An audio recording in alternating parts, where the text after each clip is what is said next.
Hi everyone, আসসালামু আলাইকুম। কেমন আছেন সকলে? আশা করি অনেক বেশি ভালো আছেন। আজকে আপনাদের সাথে শেয়ার করব একটা ভর্তা রেসিপি।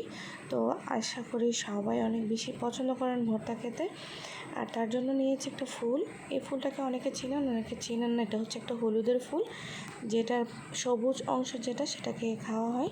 তো আমি ভালো করে ধুয়ে কুচি কুচি করে কেটে নিছি। আর হলুদ যেটা সেটাকে ফেলে দিছি, বাকি অংশটাও রান্নাতে ইউজ করা হয়। আর তার জন্য লাগবে হচ্ছে শুটকি, যে কোনো শুটকি হলেই চলবে। এমন না যে আমি লোটে শুটকি দিছি বলে লোটে শুটকি দিতে হবে, যার কাছে যেটা অ্যাভেলেবেল থাকবে সেটা ইউজ করা যাবে। আর হচ্ছে কয়েক কোয়া রসুন দিতে হবে। আরও লাগবে ফ্রাই মাছ, পেঁয়াজ কুচি, ধনিয়া পাতা কুচি আর 2টা শুকনো মরিচ টালা।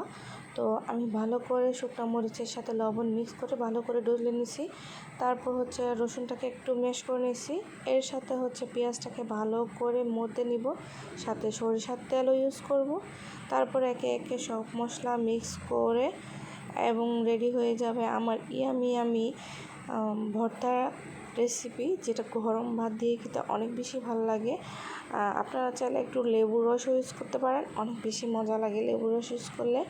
তো যারা যারা এই ভর্তাটা আগে খাইছেন তাদেরকে অনেক ধন্যবাদ। আর যারা খাননি তারাও ট্রাই করবেন। যারা খেয়েছেন তারা কিন্তু কমেন্ট করে জানাবেন এটা কার কেমন লাগে। আমার তো অনেক মজা লাগছে।